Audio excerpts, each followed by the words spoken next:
राम ऐसे नहीं चलेगा। मोदी सरकार का जब भी नाम आता है तो एक ही बात जहन में आती है कि वो है दहशतगर्दी। मोदी मकबूजा कश्मीर में दहशतगर्दी करता है तो कभी ये हैवान अपने ही फौजियों का खून बहाकर जश्न मनाता है। मोदी दहशतगर्दी की दुनिया का कहने के सबसे बड़ा डॉन बना फिरता है। दहशतगर्दी करना और करवाना मोदी पर खत्म है। कत्लो गारत करने वाला मोदी अनकरीब खुद, याद रखिएगा, गारत होने वाला है। अच्छा नाज़रीन, मोदी एक जहनी मरीज है और आमतौर पर जहनी मरीज का इलाज मेंटल असाइलम में किया जाता है, लेकिन मोदी एक ऐसा जहनी मरीज है जिसको मेंटल असाइलम की नहीं बल्कि 3rd डिग्री की जरूरत है। उसको इतनी मार मारनी चाहिए कि उसकी अकल ठिकाने आ जाए। मोदी आरएसएस के बलबूते पर मुसलमानों पर जमीन तंग कर रहे हैं। इस्लामोफोबिया में मुब्तला उस जालिम शख्स का भयानक अंजाम, याद रखिएगा, बहुत करीब है, लेकिन ये बात उसको जरा भी समझ नहीं आ रही। ये पाकिस्तान और मकबूजा कश्मीर में तकरीबी जो सरगर्मी है ना, उसको बढ़ाना चाहता है क्योंकि उसको मुसलमान एक आंख नहीं भाते। मोदी सरकार ने बाबर कादरी को शहीद करवाया क्योंकि वो मोदी की घटिया और गिरी हुई सोच के खिलाफ खुलकर बोला करते थे। रियाज नाइकू, बुरहान वानी जैसे जंगजुओं को जो कश्मीर में आज़ादी की तहरीक चला रहे थे और मोदी के जुल्म के आगे दीवार बने हुए थे, उनको ना सिर्फ शहीद करवाया बल्कि उनको दहशतगर्द करार देने की भी पूरी कोशिश की।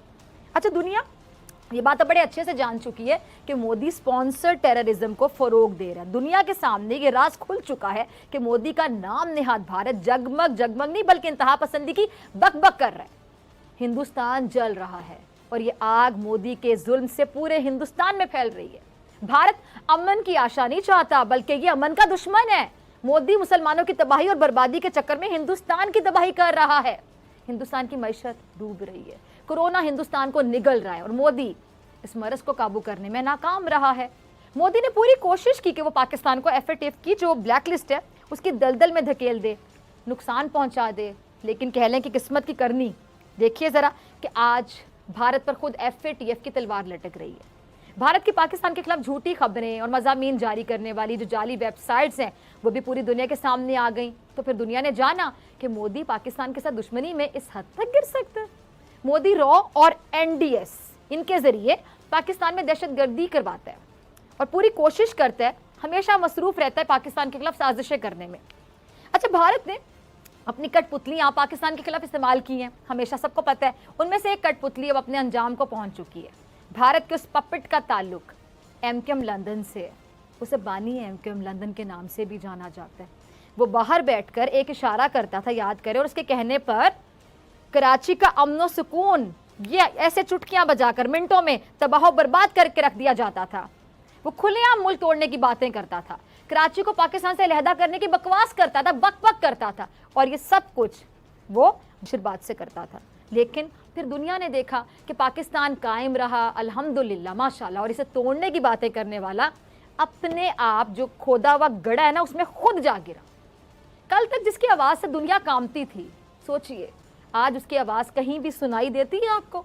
कहीं सुनाई नहीं देती, क्योंकि किसी ने शायद दुरुस्त कहा है कि जुल्म जब हद से बढ़ जाता है तो मिट जाता है। लेकिन दुनिया में बेज़मीरों की कमी तो नहीं है। अब भी बहुत से भारत के पालतू का मतलब समझते हैं ना, पालतू, बहुत से पालतू ऐसे हैं भारत के जो पाकिस्तान में रहते हैं, पाकिस्तान का खाते हैं और पाक फौज और पाकिस्तान के खिलाफ ज़बान इस्तेमाल करते हैं। कोई बलूचिस्तान को पाकिस्तान से अलहदा करने की बात करता है, कोई कहता है कि उर्दू पाकिस्तान की ज़बान नहीं है। लेकिन वक्त ने साबित किया कि जिसने भी हमारे मुल्क पर ऐसी नज़रें डाली, साजिशें की, बुरे इरादे रखे पाकिस्तान को लेके, वो फिर किसी को मुंह दिखाने के काबिल नहीं रहा। इतना करम अल्लाह ताला का पाकिस्तान पर, अल्हम्दुलिल्लाह। पाकिस्तान के अंदर रहते हुए पाकिस्तान की जो जड़ें हैं वो खोखली करने वाले अपने अंजाम को पहुंचे हैं, और अब भी जो ऐसा कर रहे हैं यकीन जानिएगा अनकरीब अपने अंजाम को पहुंचेंगे। अच्छा, भारत की एक और कठपुतली PTM वो भी है जो पाक फौज के खिलाफ एक मुनज़्ज़म मुहिम चला रही है सोची समझी साजिश के तहत। और ये बात किसी से भी ढकी छुपी नहीं है कि उनको फंड्स वहीं से आते हैं जहां से बानिए MQM लंदन को आते थे। यानी भारत, PTM ने जो फौज मुखालिफ नारे लगाए हैं वो भारत के कहने पर लगाए हैं। PTM वो गिरोह कह लें कि जिसने पाक फौज की चौकियों पर हमले किए। और नाज़िम बताएं कौन होगा जो अपनी फौज पर हमले करे? और एक और बात, PTM जो ये मुतालिबा करती रही कि वज़ीरिस्तान में पाक फौज की ज़रूरत नहीं है, इसको यहाँ से बाहर चले जाना चाहिए, मैं ज़रा बताना चाहूँगी कि अभी कल ही दहशतगर्दों ने वज़ीरिस्तान में क्या किया, फोर्सेस की चेक पोस्ट पर फायरिंग की, जिसके नतीजे में 4 जवान शहीद हुए। पाक फौज की जानिब से दहशतगर्दों को मुंह तोड़ जवाब दिया गया और जवाबी कार्रवाई में 4 दहशतगर्द भी मारे गए। अब मेरा सवाल है कि पाक फौज ने इतने मुश्किल से दहशतगर्दी को खत्म किया, लेकिन अमन के दुश्मन एक बार फिर यहाँ पे तकरीबकारी को फरोग देना चाहते हैं। ऐसे में अगर पाक फौज यहाँ से चली जाती है तो फिर पीटीएम क्या खुद दहशतगर्दों से लड़ेगी? इसलिए यहाँ से फौज को निकालने का मुतालबा करने वालों को शर्म से डूब मरना चाहिए।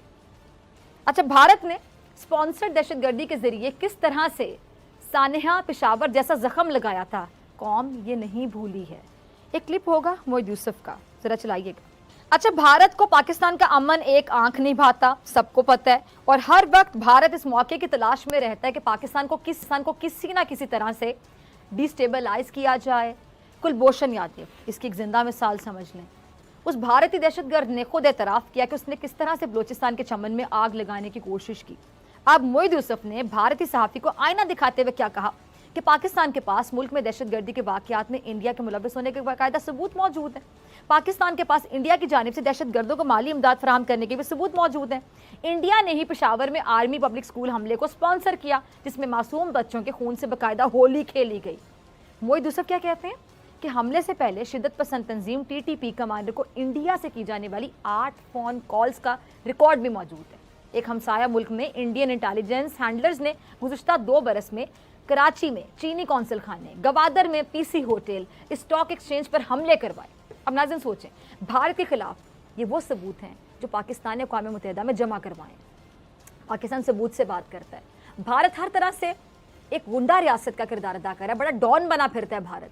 नरेंद्र मोदी का पाकिस्तान को नुकसान पहुंचाने का जुनून, जरा मुलाहिजा कीजिए कि यही मकसद लेकर वो अफगानिस्तान में पैसे का जाल फेंक रहा है। वज़ीर आज़म इमरान खान साहब भी इस खदशे का इजहार कर चुके हैं। क्लिप होगा उनका, जरा चलाइएगा टीम। तो पाकिस्तान को बैरूनी खतरे का सामना, और ये बैरूनी खतरा पाकिस्तान को आपको पता है कहाँ से, भारत से। भारत अफगानिस्तान को हमारे खिलाफ इस्तेमाल कर सकता है। माजी में भी अफगानिस्तान की सरजमीन कई बार पाकिस्तान के खिलाफ इस्तेमाल की गई। वज़ीर आज़म इमरान खान साहब इसी खदशे का इजहार करें कि भारत की भरपूर कोशिश है कि वो किसी तरीके से अफगानिस्तान के जरिए पाकिस्तान में खाना जंगी की कैफियत पैदा कर सके। अफगानिस्तान में भारत की पाकिस्तान दुश्मनी पर मबनी साजिशों की बाकायदा फैक्ट्रियाँ लगी हुई हैं, जहाँ से आए रोज़ किसी ना किसी मंसूबे की खबर हमारी सिक्योरिटी एजेंसियाँ लगा ही लेती हैं। दाइश के साथ भारत के ताने बाने मिल रहे हैं। वज़ीर ख़ारिजा शाह महमूद कुरैशी के हमरा पाक फ़ौज के तर्जुमान अफगान सरहद के साथ दहशतगर्दों के ठिकानों की तफसीलात मीडिया के सामने पेश कर चुके हैं। भारत अफगानिस्तान में अपने सिफारत खाने और कौंसलेट को दहशतगर्दी के लिए इस्तेमाल कर रहे हैं, और ये मामला भी नया नहीं है। सरहद पार से दरअंदाजी के कितने ही वाक़यात में पाक फौज ने जानी नुकसान बर्दाश्त किया। अफगानिस्तान की सरजमीन का पाकिस्तान के खिलाफ इस्तेमाल होना किसी तौर भी काबिल कबूल नहीं है। आज भारत अफगानिस्तान की सरजमीन पाकिस्तान के लिए इस्तेमाल कर रहा है। अब जरा सोचिए नाज़रीन, भारत एक तरफ पाकिस्तान के खिलाफ तरह तरह की साजिशों में मसरूफ़ है, तो वहीं वो कश्मीरियों को दबाने में भी नाकाम रहा है। हालांकि कोशिश कर रहा है, लेकिन नाकाम कोशिश। और मकबूजा कश्मीर में भारत का जाली अमन का झूठ दुनिया के सामने खुल चुका है। भारत ने जो 370 आर्टिकल ख़त्म किया, कश्मीर की आज़ादाना हैसियत को ख़त्म किया, भारत ने एक्चुअली ये जिताना चाहा कि मकबूजा कश्मीर पाकिस्तान का हिस्सा नहीं है, लेकिन उसके कहने से और ऐसा होने में ज़मीन आसमान का फ़र्क है। अब अमेरिका ने जानबूझकर या कह लें कि लाशऊरी तौर पर मकबूजा कश्मीर को भारत का हिस्सा करार दिया, जिसकी पाकिस्तानी दफ्तर खारिजा ने मजम्मत की। अमेरिका की तरफ से वजाहत भी आई कि पाकिस्तान और भारत के दरमियान मुतनाज़ इलाका है ये मुआजरा क्या है। ज़रा देखिए ये कुरैशी साहब का क्लिप। अच्छा, मामला कुछ यूँ कि अमरीकी महकमा खारजा ने मकबूजा जम्मू कश्मीर में 4G मोबाइल इंटरनेट के दोबारा आगाज़ से मुतालिक ट्वीट किया, और जब ये ट्वीट किया तो इस ट्वीट में उसने भारत के इस इक़दाम की तारीफ़ की। अब नाज़रीन, मसला ये नहीं कि भारत की तारीफ़ की, बल्कि मसला ये था कि उस ट्वीट में अमरीकी महकमा खारजा ने भारतीय कश्मीर का लफ्ज़ इस्तेमाल किया, और ये बात पाकिस्तान में किसी सूरत कबूल नहीं की जा सकती, ना कश्मीरी से कबूल करेंगे कि कोई भी मुल्क जाने अनजाने में पाकिस्तान की कश्मीरियों से अटैचमेंट का मजाक बनाए या जज्बात से खेले, तो बर्दाश्त नहीं हो सकता। ये ट्वीट ज़रा ये देखिएगा, आप अपनी स्क्रीन पर भी देख सकते हैं। इस ट्वीट में भारतीय कश्मीर के अल्फाज पर पाकिस्तान के दफ्तर खारजा की तरफ से सख्त रद्द-ए-अमल आया, जिसके बाद जो बाइडन इंतजामिया ने बाकायदा माजरत की और कहा कि अमेरिका की मकबूजा कश्मीर को लेकर पॉलिसी में कोई तब्दीली नहीं आई है। अमेरिका मकबूजा कश्मीर को आज भी पाकिस्तान और भारत के दरमियान एक मुतनाज़ इलाका तस्वुर करता है। अब मकबूजा कश्मीर का मसला आपको पता है नाज़रीन के अक़वाम मुत्तहिदा की करारदादों के जरिए हल होना चाहिए। भारत चाहे 370 का नफाज करके जितना मर्जी ये जता ले कि मकबूजा कश्मीर भारत का हिस्सा है, आंखें बंद कर लेने से हकीकत कभी नहीं बदलती है। मोदी का एक पालतू है अमित शाह, जरा सुनिएगा क्या बकवास कर रहे। हमारी बकवास करने से नहीं, जो तुम बकबक कर रहे हो, तुम्हारे कहने से ये हो नहीं जाएगा। मकबूजा कश्मीर तुम लोगों का हो नहीं जाएगा, ऐसा हो ही नहीं सकता। जाओ जरा, अगर हिम्मत है ना तो जाकर पूछो कश्मीरियों से, मकबूजा कश्मीर के अवाम की आंखों में आंखें डालकर उनसे पूछो कि वो खुद को भारत का हिस्सा मानते भी हैं या फिर नहीं। नफरत करते हैं कश्मीरी तुम लोगों से, नफरत करते हैं तुम लोगों से, लेकिन इतनी हिम्मत तुम में, तुम्हारे मोदी में आएगी कहां से? डरपोक लोगो तुम लोग, गिरे हुए घटिया सोच के मालिक। मोदी में इतनी हिम्मत नहीं है कि वो श्रीनगर में एक अवामी जलसा तक करके दिखा दे। अगर मकबूजा कश्मीर तुम्हारा है तो फिर मोदी मकबूजा कश्मीर क्यों नहीं जाता? क्योंकि तुम अमित शाह और मोदी अच्छे से जानते हो कि मकबूजा कश्मीर के अवाम पत्थरों से तुम्हें बकायदा संसार कर देंगे। संसार का मतलब समझते हो? तुमने जो जुल्म के पहाड़ उस जन्नत नजीर खूबसूरत वादी में तोड़े हैं, कश्मीरी वही जुल्म की आग से तुम्हारी और मोदी की बकायदा चिता जला देंगे। अच्छा, अगर कश्मीर तुम्हारा होता तो फिर कश्मीरी तुम्हारे खिलाफ आजादी की तहरीक क्यों चलाते? अगर मकबूजा कश्मीर भारत का हो तो फिर 9 लाख भारतीय दरिंदा से फौज मकबूजा कश्मीर में क्या कर रही है, क्यों काबिज है? अच्छा, भारतीय बच्ची का क्लिप जरा मुलाहिजा कीजिएगा। ये आपने छोटी सी बच्ची ने एक पेंटिंग से सारी वजाहत कर दी कि मामला है क्या। अच्छे से जानती है बच्ची कि भारत का वजीर दाखिला अमित शाह एक सांप है जो भारत के शहरियों के हुकूक पर बकायदा डंग मारते हैं। इस बच्ची को यह भी पता है कि अंबानी नामी सांप ज़राअत के शोबे को हड़प करना चाहता है और पंजाब के सिख किसानों की मईशत पर डंग भी मार रहा है। यही नहीं, ये बच्ची ये भी जानती कि मोदी नामी सांप जो भारत और मकबूजा कश्मीर के अवाम के हुकूक पर डंग मार रहा है। ये बच्ची अपने वालिद की पेंटिंग की वजाहत इतने अच्छे तरीके से कर रही है। यानी भारत में आज बच्चे बच्चे को पता है कि नरेंद्र मोदी, अमित शाह और अंबानी जैसे सांप भारत में नफरत का जहर फैला रहे हैं। और इस पेंटिंग को देखने के बाद, इस बच्ची के इस तबसरे को या इस तजिए को सुनने के बाद डूब मरने का मुकाम है नरेंद्र मोदी के लिए और नरेंद्र मोदी के तमाम पालतुओं के लिए। नाज़रीन, मिलते हैं ब्रेक के बाद।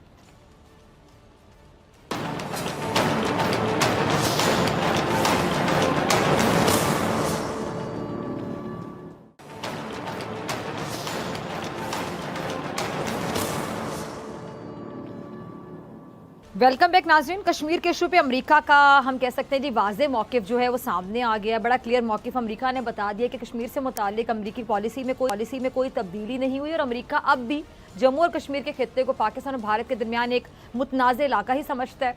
अमेरिकी हुकूमत की जानिब से ये वजाहत एक न्यूज़ ब्रीफिंग के दौरान दी गई और न्यूज़ ब्रीफिंग में एक सहाफ़ी ने अमेरिकी स्टेट डिपार्टमेंट के तर्जुमान से जब सवाल किया था कि क्या अमेरिका कश्मीर को अब मुतनाज़ इलाका नहीं समझता, हम जानना चाहते हैं कि क्या मौक़िफ़ में किसी किस्म की कोई तब्दीली हुई है, क्या पॉलिसी तब्दील हुई। इस सवाल का जवाब उन्होंने 2 टोक अंदाज में दिया और वो क्या कि मसला कश्मीर पर अमेरिका की पॉलिसी तब्दील नहीं हुई है। अच्छा नाज़रीन, अमेरिकी सदर जो बाइडन और उनकी इंतजामिया के सीनियर ओहदेदारान की जानिब से बयानात में जनूबी और वस्ती एशियाई ममालिक के लिए अमेरिकी पॉलिसीज़ के वाज़े किए गए हैं।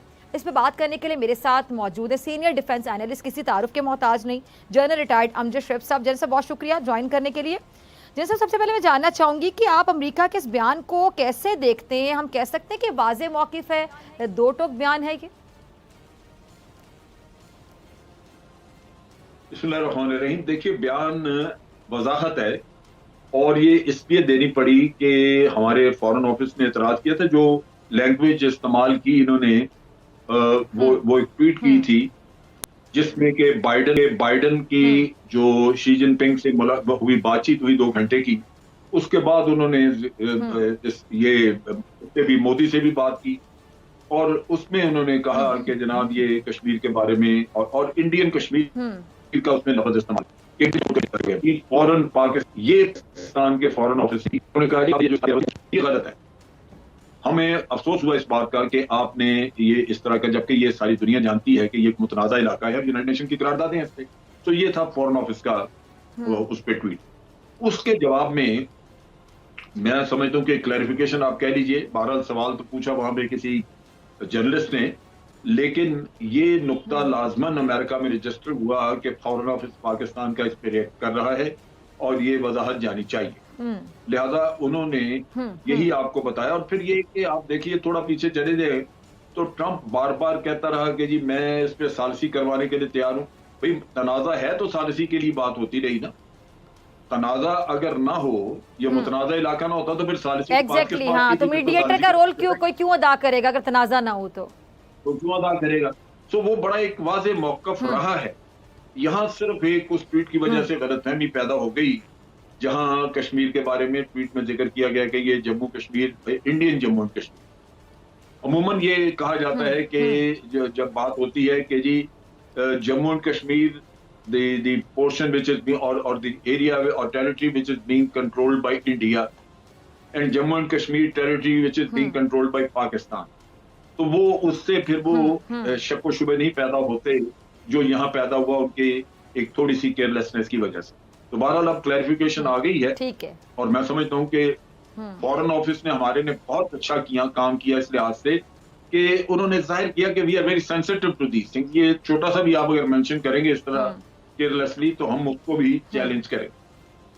तो ये उस लिहाज से ठीक है, मैं समझता हूँ फॉरेन ऑफिस ने अच्छा किया। ठीक है, ठीक है। अच्छा जनरल साहब आगे चलते हैं। अब ये ट्रंप और जो बाइडन का जो कंपैरिजन किया जाता है, और आपको भी पता है कि वाज़ेह फ़र्क है ट्रंप की शख्सियत में, जो बाइडन बहुत मुख्तलिफ है उनसे। हम कह सकते हैं कि किसी हद तक मेच्योरिटी लेवल में बहुत फ़र्क है। पॉलिसीज़ में लोग समझते हैं कि पता नहीं आने वाले दिनों में कुछ बहुत फ़र्क आएगा, पाक अमरीका ताल्लुकात पर क्या असरात होंगे। इसके साथ साथ इनके दौर में जो बाइडन है, आपको लगता है कि जो मसला है कश्मीर का ये हल होने की कोई सूरत आपको नज़र आती है?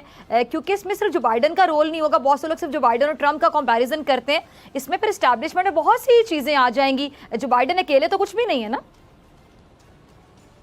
अरे वो ठीक है, लेकिन उनका स्टांस हमेशा यही रहा है, और मेरा ख्याल है कि जब वो ये कह रहे हैं कि हमारा कश्मीर पे स्टांस नहीं बदला, तो वो यही है कि अगर दोनों मुल्क हमें रिक्वेस्ट करें कि सारसी कराएं तो हम सारसी कर देंगे, वरना दोनों हम चाहते हैं कि दोनों मुल्क खुद बैठ के बात करके तो इस मसले को हल करें। अच्छा जनरल साहब, सॉरी मैं आपकी बात काट रही हूँ, मैं चाहती हूँ आप नाज़रीन को जरा क्लियर कीजिए, क्योंकि आप गहरी नजर रखते हैं तमाम इश्यूज पर, इंटरनेशनल इश्यूज पर भी। मुझे जरा ये बताइए कि लोगों को जरा क्लियर कीजिएगा कि बहुत से लोग समझते हैं सर जो बाइडन के आने से, एक सदर चेंज होने से बहुत सी चीजें चेंज हो जाएंगी, तो सिर्फ ये सदर का किरदार होगा या अमरीका एक बहुत बड़ा मुल्क है, सुपर पावर है, सदर अकेला तो कुछ नहीं है। अमरीका की अपनी पॉलिसीज है, उनका एक अपना सिस्टम है, एस्टैब्लिशमेंट है, बहुत सी चीजें जिसको सदर ने भी साथ लेकर चलना है।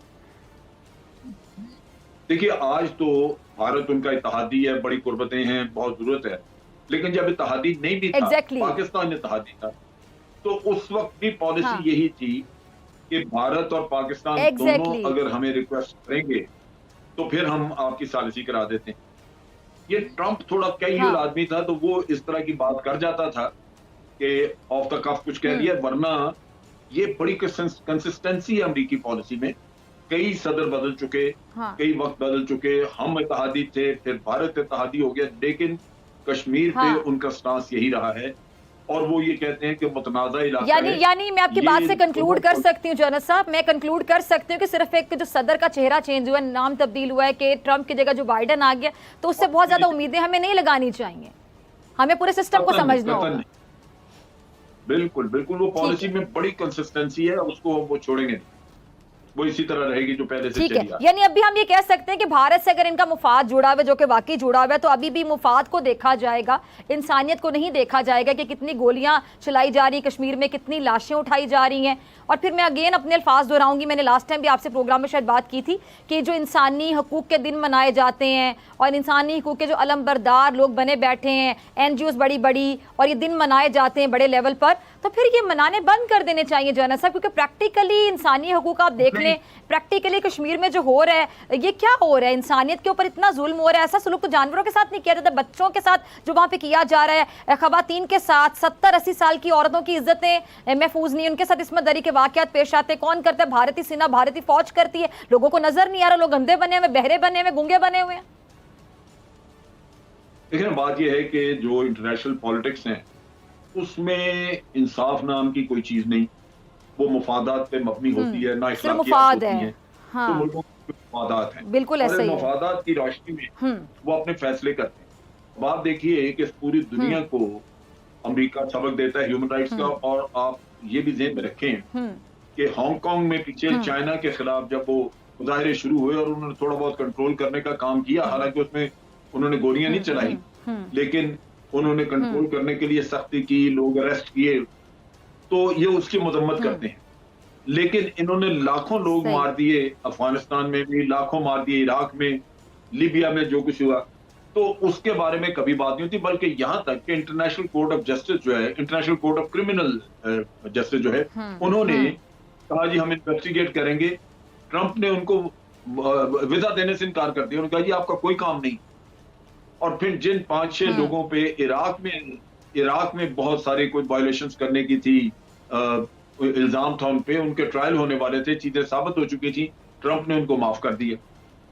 अब आप देखिए कि यहाँ पे हमारे यहाँ डेनियल पर्ल के कत्ल का किस्सा हुआ, और ये आदमी जो आज उमर सईद उमर सईद शेख जो है, ये यहाँ पे आपकी टॉप मोस्ट अदालतें यानी कई प्रोसेस से गुजर के, तो उसको अदालत ने कहा जी इसके शवाहिद नहीं है, उसको छोड़ दिया।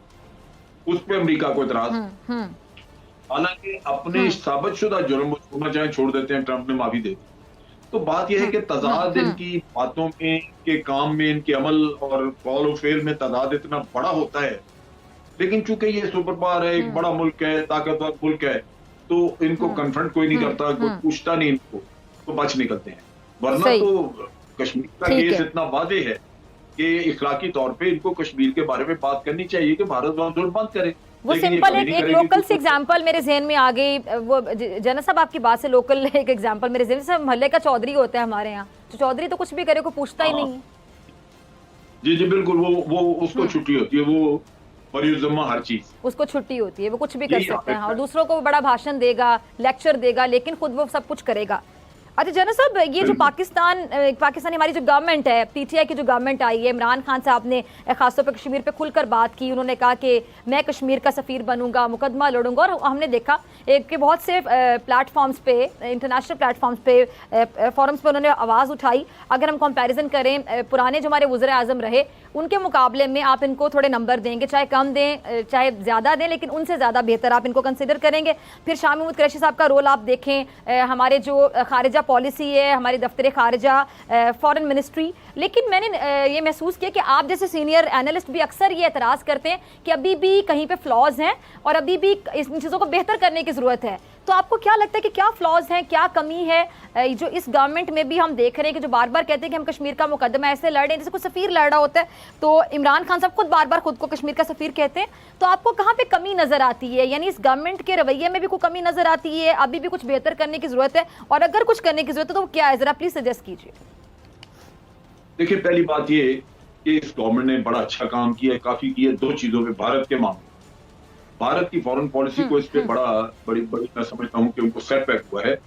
वो ये था कि पाकिस्तान को आइसोलेट करने के लिए वो ये कहते थे कि पाकिस्तान टेररिज्म कराता है, पाकिस्तान एक टेररिस्ट स्टेट है, लिहाजा वो कोई ना कोई फॉल्स फ्लैग ऑपरेशन करके पाकिस्तान पे मलबा डालते थे। हमारे प्राइम मिनिस्टर ने, फॉरेन ऑफिस ने इस दफा फॉल्स फ्लैग की कॉल उनकी जो है उसको हमेशा नाकाम बनाया, पहले दुनिया को वार्न कर दिया कि ये करेंगे।